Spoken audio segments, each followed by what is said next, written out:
Hello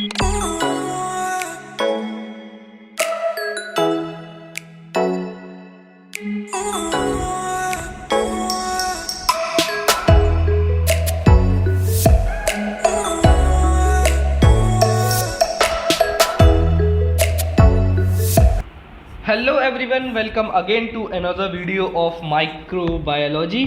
सो आप सभी कैसे हैं फ्रेंड्स? होपफुली बहुत अच्छे ही होंगे आप सभी। सो फ्रेंड्स, आज के इस लेक्चर में हम चालू करने जा रहे हैं एक और बहुत इम्पॉर्टेंट और इंटरेस्टिंग चैप्टर जिसका नाम है एनिमल किंगडम। ठीक है, ये क्लास 11th बायोलॉजी का है जो कि बहुत इम्पॉर्टेंट है आप सभी के लिए, और ये आपके प्री मेडिकल एंट्रेंस एग्ज़ाम में जैसे नीट में अच्छे नंबर से जिसे कहते हैं पूछ लिया जाता है। ठीक है, सो इस चैप्टर को आपको अच्छी तरीके से समझना है, और ये थोड़ा बड़ा चैप्टर है तो इसको हम ऑब्वियसली पार्ट्स में ही कवर करेंगे। तो ये इस लेक्चर का पहला पार्ट है। ठीक है, सो चालू करने से पहले अभी तक आपने इस चैनल को सब्सक्राइब नहीं करा तो आप इस चैनल को सब्सक्राइब कर लीजिए, क्योंकि इस चैनल पर आपको ऐसी धमाकेदार और इम्पॉर्टेंट लेक्चर देखने को मिलते ही रहेंगे फ्रेंड्स। तो चालू करते हैं।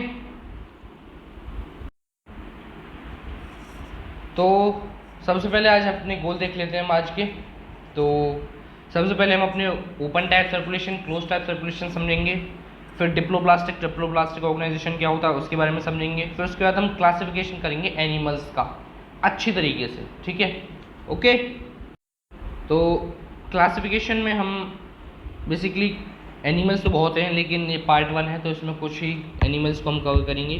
तो पॉरीफेरा से लेके हम अर्थपोडा तक कवर करेंगे। ठीक है, यहाँ से लेके आपके यहाँ तक। ठीक है, clear? So are you ready? So let's get started. सबसे पहले हम देखते हैं कि जो हमारे एनिमल्स थे वो किस बेसिस पर क्लासिफाई गए थे। सबसे पहले तो हमें यही समझना है। तो जो हमारे एनिमल्स थे वो सबसे पहले डिवाइड किए गए थे उनके पैटर्न ऑफ डाइजेशन, यानी उनके अंदर किस तरीके का डाइजेशन होता है। ठीक है, डाइजेशन 2 तरीके का होता है, इंट्रासेलुलर और एक्स्ट्रा सेलुलर। ठीक है, ओके। आगे देखते हैं वो किस बेसिस पर, मतलब वो उनके अंदर सर्कुलेशन किस तरीके का होता था, वो उस बेसिस पर डिवाइड किए गए थे। ठीक है, अच्छा। अब आगे देखते हैं open tap circulation and close tap circulation. Open tap circulation एक ऐसा सर्कुलेशन होता है जिसमें जो बॉडी होती है वो पम्प्ड आउट होती है हार्ट के द्वारा, और सेल्स जो होते हैं वो ब्लड के अंदर बाथ्ड होते हैं। ठीक है, okay.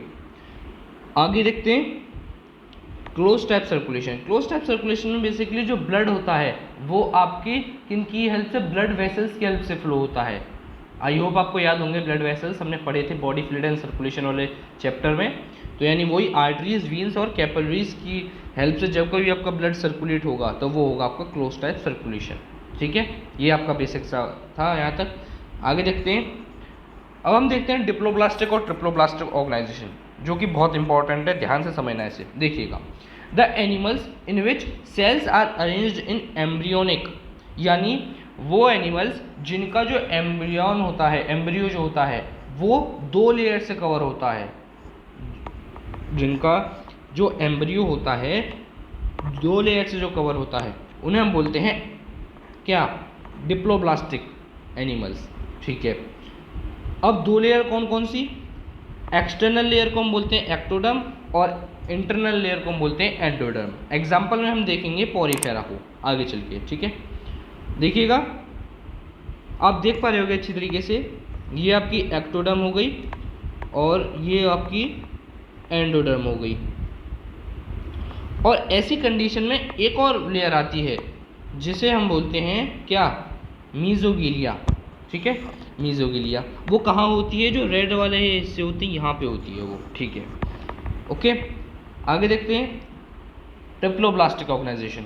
The animals which developing embryo has 3rd layer, वो एनिमल्स जिनका जो एम्ब्रियो होता है उनके ऊपर एक और 3rd लेयर आ जाए उसे हम बोलते हैं मीजोडर्म, उस लेयर को हम बोलते हैं मीजोडर्म। तो ऐसे एनिमल्स को हम बोलते हैं ट्रिप्लोब्लास्टिक ऑर्गेनाइजेशन, यानी वो एनिमल जिनके एम्ब्रियो के ऊपर 3री लेयर आ जाए और उस लेयर को हम बोलते हैं मीजोडर्म। तो ऐसे एनिमल्स को हम बोलते हैं ट्रिप्लोब्लास्टिक। ठीक है, एग्जाम्पल्स में हम कॉर्डेट्स कहेंगे। देखिएगा दोबारा, देखिए एक्टोडर्म एंडोडर्म सेम है, लेकिन ऐसी कंडीशन में एक और लेयर आ जाती है मेसोडर्म। कंफ्यूज नहीं होना आपको, ये मेसोगिलिया, ये मेसोडर्म, और ये है आपकी यहाँ पर, और ये है आपकी यहाँ पर, ये ठीक है। कंफ्यूज तो नहीं हो आप, ठीक है। आगे देखते हैं। अब हम देखेंगे फाइलम पॉरीफेरा, यानी अब हम क्लासिफिकेशन ऑफ एनिमल्स की तरफ बढ़ चुके हैं, ठीक है। तो देखते हैं, देखिएगा क्लासिफिकेशन ऑफ एनिमल्स में सबसे पहले हम कवर करने जा रहे हैं फाइलम पॉरीफेरा को। तो देखिएगा, ये जो फाइलम पॉरीफेरा होता है इसके पास अपना वाटर कैनाल सिस्टम होता है। वाटर कैनाल सिस्टम यानी ये अपना वाटर के अंदर रहती है मोस्टली, ठीक है। ये जो पॉरीफेरा के जो एनिमल्स होते हैं मोस्टली वाटर में होते हैं, ठीक है। अब वाटर कैनाल सिस्टम का एक और बात समझिएगा, ये अपने पास वाटर को लेती है, यानी अपने अंदर वाटर का इनटेक करती है थ्रू ऑस्टिया, अभी दिखाएंगे अभी आपको, और उसके बाद वो स्पॉन्जी कॉइल में लेके जाती है, और जिसके बाद वो ऑस्क्यूलम से उसे बाहर कर देती है। देखिएगा यहाँ पे समझना, सबसे पहले आपका यहाँ से आपका वाटर एंटर हुआ, ठीक है। वाटर एंटर होने के बाद आपका ये स्पॉन्जी कॉइल में गया, फिर स्पॉन्जी कॉइल से फिर आपका यहाँ पर आया है ऑस्क्यूलम में, और यहाँ से ये वाटर एग्जिट कर गया, ठीक है। बस, तो इसी को हम बोलते हैं वाटर कैनाल सिस्टम। क्लियर है? इसको हम थोड़ा और अच्छी तरीके से समझ लेते हैं चार्ट की फॉर्म में, थोड़ा सा देखिएगा। सबसे पहले वाटर आया, वाटर के बाद ये ऑस्ट्रिया में गया, ऑस्ट्रिया में जाने के बाद ये स्पॉन्जी कॉइल में गया, स्पॉन्जी कॉइल, फिर उसके बाद वो गया आपके किस में, आपके ऑस्क्यूलम में गया, ऑस्क्यूलम से फिर वही साइकिल। तो ये साइकिल है आपकी ये, ठीक है। क्लियर? वाटर ऑस्ट्रिया, ऑस्ट्रिया से स्पॉन्जी कॉइल, स्पॉन्जी कॉइल से ऑस्क्यूलम, बाहर निकल गया वो, ठीक है। क्लियर? ओके। अब देखिएगा ऐसी कंडीशन में होता क्या है, ये जो आपकी मैंने अभी आपको जो चार्ट दिखाया है इसकी हेल्प से ऐसे एनिमल्स जो हैं वो अपना फूड लेते हैं, ठीक है, और अपनी एक्सचेंज ऑफ गैसेस करते हैं, अपना रेस्पिरेशन करते हैं ऐसी हेल्प से, और इसके बाद ये अपना जो वेस्ट होता है इसी की हेल्प से अपना वेस्ट बाहर निकाल देते हैं, ठीक है। ओके। अब देखिएगा एक इसमें एक टर्म आया जिसे हम कहते हैं क्या, देखिए चैनोसाइट्स या कोलार सेल्स, ठीक है, जो कि किसके अंदर प्रेजेंट होते हैं, जो कि प्रेजेंट होते हैं स्पॉन्जी कॉइल के अंदर, ठीक है। अच्छा, ऐसी कंडीशन में ये जो पॉरीफेरा होता है, पॉरीफेरा के अंदर जो डाइजेशन होता है वो इंट्रासेलुलर होता है, ठीक है। मैं इसमें पॉइंट लिखना भूल चुका हूँ, सॉरी उसके लिए। तो इंट्रासेलुलर होता है, ठीक है। अच्छा, ये जो बॉडी होती है, इनकी जो बॉडी होती है, बॉडी का जो स्केलेटन होता है वो आपके स्पेकुलस से मिलके बना हुआ होता है। स्पेकुलस या एक और टर्म बोलते हैं उसे हम बोलते हैं स्पॉन्जिन फाइबर्स, ठीक है। आगे देखिएगा, egg and sperm are produced by same organism, यानी पॉरीफेरा के अंदर जो एग और स्पर्म होता है, यानी ओवम और स्पर्म जो होता है वो एक ही ऑर्गेनिज्म की हेल्प से निकलता है। तो ऐसी कंडीशन में उस ऑर्गेनिज्म को हम बोलते हैं हर्माफ्रोडाइट। क्या बोलते हैं? हर्माफ्रोडाइट, ठीक है। क्लियर? ओके। आगे देखते हैं, इनके अंदर जो फर्टिलाइजेशन होता है वो इंटरनल होता है। अब फर्टिलाइजेशन इंटरनल और एक्सटर्नल आपने 10th क्लास में पढ़े होंगे, कोई बात नहीं अगर आपने भूली हो। देखो, फर्टिलाइजेशन एक्सटर्नल यानी फर्टिलाइजेशन अगर फीमेल के बाहर होता है तो उसे तो हम बोलते हैं एक्सटर्नल फर्टिलाइजेशन, जैसे आपका फ्रॉक के अंदर होता है। और अगर हम फर्टिलाइजेशन अगर इंटरनल की बात करें तो जो फर्टिलाइजेशन आपके फीमेल की बॉडी के अंदर होता है उसे हम बोलते हैं फर्टिलाइजेशन इंटरनल, जैसे ह्यूमंस के अंदर होता है, ठीक है। अच्छा, आगे देखिएगा, डेवलपमेंट इज इनडायरेक्ट। अब डेवलपमेंट किसका? आपके किसका? जो बेबी होगा, जो ऑफस्प्रिंग होगा, उसका डेवलपमेंट डायरेक्ट और इनडायरेक्ट होता है। देखिएगा, अब इनडायरेक्ट होता है पॉरीफेरा में, तो इनडायरेक्ट यानी स्टेजेस से होकर गुजर जाता है, ठीक है, जिस तरीके से ह्यूमंस में होता है, ठीक है। अब एग्जाम्पल में आप देखो, साइकन एंड स्पॉन्जिला। आपको एक बात अपने माइंड में हमेशा ध्यान रखनी है, इसमें आपको कुछ इंपॉर्टेंट कैरेक्टरिस्टिक्स याद होनी चाहिए, जैसे कि सबसे पहले तो वाटर कैनाल सिस्टम इसके अंदर होता है, इसका जो स्केलेटन बना हुआ होता है वो स्पॉन्जिन फाइबर से मिलकर बना हुआ होता है, डाइजेशन इंट्रासेलुलर होता है, और फर्टिलाइजेशन कैसा होता है, और 2 एग्जाम्पल, ठीक है। यानी ये 2 से 3 बात तो आपको अच्छी तरीके से याद होनी चाहिए, ठीक है। ओके, आगे देखते हैं फाइलम निडेरिया, यहाँ पे सी साइलेंट है, ठीक है। देखिएगा फाइलम निडेरिया ये बेसिकली मोस्टली एक्वाटिक होते हैं और ये फ्री स्विमिंग होते हैं। अभी बताएंगे अभी आपको क्या। इनके दो हिस्से होते हैं, पॉलिप और मेड्यूसा। अच्छा, पॉलिप तो होता है सेसाइल, अच्छा, और मेड्यूसा होता है फ्री लिविंग। अब आपके माइंड में ये आया सेसाइल क्या होता है। सेसाइल यानी ये अटैच्ड होता है, अटैच्ड टू सबस्ट्रेटम, सबस्ट्रेटम। अब ये सबस्ट्रेटम क्या है, देखो यहाँ पे आप देखना, ये है सबस्ट्रेटम, यानी जिससे वो चिपका हुआ होता है उसे हम बोलते हैं सबस्ट्रेटम। यानी ये ऐसी कंडीशन में सेसाइल है, यानी ये हिल डुल नहीं सकता, ठीक है। अच्छा, तो ये क्या हुआ यहाँ पर, ये हुआ पॉलिप, ठीक है।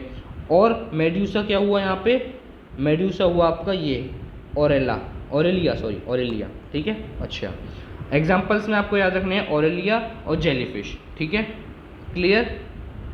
आगे देखते हैं। आगे बढ़ने से पहले कुछ बात और बता देता हूँ उसके बारे में। इसके अंदर जो डाइजेशन होता है वो एक्स्ट्रा सेलुलर होता है, इंट्रा सेलुलर दोनों हो सकते हैं इसके अंदर, ठीक है। जो निडेरियंस होते हैं इनकी जो बॉडी होती है, कुछ निडेरियंस की जो बॉडी होती है उनका जो स्केलेटन बना हुआ होता है वो कैल्शियम कार्बोनेट से मिलकर बना हुआ होता है, कुछ, ठीक है, कुछ का, ठीक है। अच्छा, ध्यान से समझना एक और बात, इसके अंदर एक टर्म आता है क्या, नीडोब्लास्ट। अब नीडोब्लास्ट जो होते हैं वो एक टाइप के बेसिकली डिफेंस एकेडमी का काम करते हैं। ये कैसे एक टाइप का आइटम होता है जिसकी हेल्प से ये अपने आप को प्रोटेक्ट करके रखता है और इसी की हेल्प से ये अपने प्रे को कैच करता है, यानी अपने शिकार को पकड़ता है ये आसानी से, ठीक है। आगे देखते हैं, फाइलम टीनोफोरा, यहाँ पे भी सी साइलेंट है, इसको हम दूसरा नाम बोलते हैं कॉम जेलीज और सी वॉलनट्स, ठीक है। देखिएगा, पढ़ते हैं थोड़ा, इनको हम बोलते हैं सी वॉलनट्स कॉमनली, ठीक है, क्योंकि ये मोस्टली मैराइन होते हैं, ये डिप्लोब्लास्टिक ऑर्गेनाइजेशन के में आते हैं, ठीक है। अच्छा, इनकी बॉडी के ऊपर एक रोज प्रेजेंट होती हैं, सिलिएटेड रोज होती हैं, जिन्हें हम बोलते हैं कॉम्ब प्लेट्स, कॉम्प्लेट्स, जो कि इनके लोकोमोशन में हेल्प करती हैं, इनको चलने फिरने में हेल्प करती हैं। जैसे आप यहाँ पे स्क्रीन पर देख पा रहे होगे, ये this is known as your what, this is known as your comb plates, comb plates, जिसकी हेल्प से अपना ये लोकोमोशन करती हैं। ये सारी टर्म आपको याद होनी चाहिए, ठीक है। अच्छा, दे आर बायोल्यूमिनेसेंस। अब बायोल्यूमिनेसेंस क्या है, ये बहुत इंपॉर्टेंट कैरेक्टरिस्टिक्स है स्टीनोफोरा का। देखिएगा, ये कैसे एनिमल्स होते हैं जो कि रात में टिमटिमाते हैं, टिमटिमाना यानी जो जुगनू की तरह अपने अंदर लाइट करके रख सकते हैं, यानी the property of living organism to emit the light is known as your bioluminescence. यानी वो ऑर्गेनिज्म जो कि अपने अंदर से लाइट को एमिट कर सकें उसे हम बोलते हैं टीनोफोरा, ठीक है, क्लियर, ओके। रिप्रोडक्शन जो होता है इनमें होता है सेक्सुअली, यानी जो होता है, ठीक है। अच्छा, और फर्टिलाइजेशन होता है वो इनके अंदर एक्सटर्नल होता है, ओके, और जो डेवलपमेंट होता है वो इनडायरेक्ट होता है। ये भी हर्माफ्रोडाइट होते हैं। एग्जाम्पल में देख लीजिए प्लूरोब्रांचिया और टीनोप्लाना, ठीक है। ये आपको याद होने चाहिए दोनों के दोनों अच्छी तरीके से, ओके। आगे देखते हैं, फाइलम प्लेटीहेल्मिन्थेसिस, ठीक है, इनका दूसरा नाम होता है फ्लैटवॉर्म्स, ठीक है। तो देखिएगा प्लेटीहेल्मिन्थेसिस, देखिएगा इनके ऊपर हुक्स और सकर्स प्रेजेंट होते हैं इनकी बॉडी पर, जो कि इसकी हेल्प से पैरासाइटिक होते हैं नेचर में, यानी बेसिकली ये डेड और डिकम्पोजिंग बॉडी के अंदर मिलेंगे प्लेटीहेल्मिन्थेसिस, ठीक है, ओके ओके। आगे देखते हैं, इनके अंदर एक सेल प्रेजेंट होते हैं जिन्हें हम बोलते हैं फ्लेम सेल्स, जिसकी हेल्प से ये अपना ऑस्मो रेगुलेशन में हेल्प करते हैं और एक्सक्रिएशन में हेल्प करते हैं। ये जो फ्लेम सेल्स होते हैं ये भी हर्माफ्रोडाइट होते हैं, ये ट्रिप्लोब्लास्टिक ऑर्गेनाइजेशन में आते हैं। ये फर्टिलाइजेशन इनके अंदर इंटरनल होता है, डेवलपमेंट इनमें डायरेक्ट होता है विदाउट स्टेजेस। एग्जाम्पल में अगर हम देखें तो टेपवर्म आता है और फेसिक्यूला आता है, ठीक है, क्लियर, और कोई दिक्कत तो नहीं है, ओके ओके। अब आपके माइंड में क्वेश्चन आया होगा कि डेवलपमेंट डायरेक्ट इनडायरेक्ट। देखो, डेवलपमेंट डायरेक्ट मीन्स, देखिएगा, डायरेक्ट का मतलब होता है लार्वल स्टेजेस से गुजरना। लार्वल स्टेजेस आप समझ चुके हो क्या कहना चाह रहा हूँ मैं। लार्वल स्टेजेस यानी जब कोई लार्वा का फॉर्मेशन होता है ना, कि वो जब वो कैटरपिलर बनता है, प्यूपर बनता है, टेनो बनता है, जो बनता है, ठीक है, तो उस फॉर्म में इनका डेवलपमेंट होता है। और इनडायरेक्ट का मतलब होता है किस तरीके से स्टेजेस में होके जाना। स्टेजेस कौन सी स्टेजेस, जैसे ह्यूमन के अंदर होती हैं स्टेजेस, ठीक है, क्लियर, ओके। आगे देखते हैं फाइलम एस्केलमेंथेसिस, इनको हम बोलते हैं राउंड वॉर्म्स, ठीक है, पढ़ते हैं इनके बारे में। सो एस्केलमेंथेसिस, सो देखिएगा ये फ्री लिविंग भी हो सकते हैं और टेरेस्ट्रियल भी हो सकते हैं, यानी ये आसानी से घूम फिर भी सकते हैं और ये बंधे हुए भी हो सकते हैं, यानी थोड़ा बाउंडेशन में भी हो सकते हैं।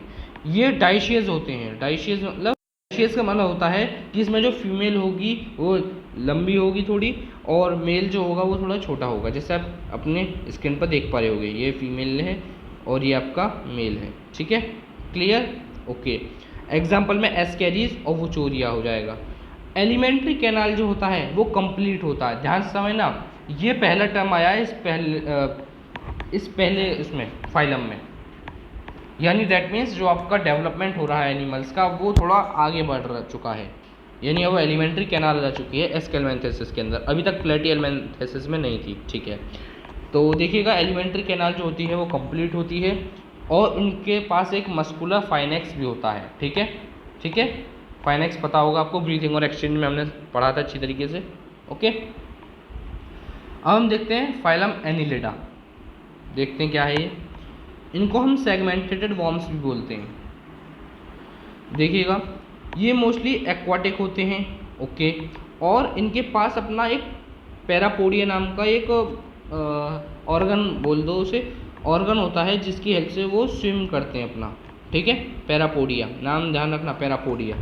और इनके पास एक और ऑर्गन होता है या एक और कंपोनेंट होता है जिसे हम बोलते हैं नेफ्रिडिया, जिसकी हेल्प से ये अपना ऑस्मो रेगुलेशन करते हैं और एक्सक्रिएशन करते हैं। प्लेटियलमेंथेसिस के पास क्या था, प्लेटियलमेंथेसिस के पास था अपना फ्लेम सेल्स, ठीक है, ओके। तो और इनके ऊपर सेगमेंट्स होते हैं इनकी बॉडी के ऊपर, ठीक है। आपने अपने घरों में देखी होंगी, कभी भी देख लेते होंगे, मोस्टली बरसात के टाइम पे देखते हैं, जिन्हें आपके घर वाले बोलते होंगे कांतर। तो देखो ये रहा उसका स्ट्रक्चर, उसको कांतर नहीं बोलते, उसे बोलते हैं नीरीज। क्या बोलते हैं, नीरीज, ठीक है। तो एग्जाम्पल में नीरीज और हिडोनेरिया, ठीक है, क्लियर, ओके।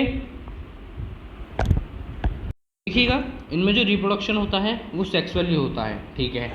अब एक और बात समझिएगा, इस हिडोनेरिया को बोलते हैं हम क्या, इसको हम बोलते हैं ब्लड सकिंग। ये जो आपका आपके कैसे बताएं, जो एनिमल्स जो होते हैं जैसे डॉग्स और आपकी जो काउज होती हैं, उनके ऊपर जो लीच लग जाती है, लीच जो लग जाती है, जो उनका खून चूसती है, वो आपका ये हिडोनेरिया ही होता है, ठीक है, क्लियर। यहाँ तक कोई परेशानी, कोई दिक्कत नहीं है ना, होनी भी नहीं चाहिए, ईजी है तो, ठीक है। तो आज का हम अपना लास्ट फाइलम पढ़ लेते हैं, आर्थ्रोपोडा। तो आर्थ्रोपोडा क्या है, देखिएगा ये लार्जेस्ट फाइलम होता है। अभी तक का जितने भी हमने फाइलम पढ़े या आगे जितने पढ़ेंगे उनमें सबसे बड़ा फाइलम होता है आपका आर्थ्रोपोडा, ठीक है, ओके। अब देखिएगा इसका मतलब क्या है, देखिए, तो it is a large phylum which consist insects, ठीक है, अच्छा। इनके अंदर ऑर्गन सिस्टम होता है, इन इंसेक्ट्स के अंदर ऑर्गन सिस्टम आ जाता है, ठीक है। और इतनी और बात कही गई कि इस संसार में जितनी भी स्पीसीज हैं उनमें से 2/3 जो हैं, इस संसार में जितने भी स्पीसीज हैं उनमें 2/3 जो हैं वो आर्थ्रोपोडा ही हैं। देखो कितनी बड़ी बात हो गई, अच्छा। ये ट्रिप्लोब्लास्टिक होते हैं, ठीक है, अच्छा। इनके ऊपर जो एक टाइप का इनकी जो बॉडी होती है, ये एक चिटिनियस एक्सोस्केलेटन से मिलकर बनी हुई होती है। चिटिनियस यानी जब कभी आप इनको छूओगे थोड़ा खुदरा सा होगा, ठीक है, अच्छा।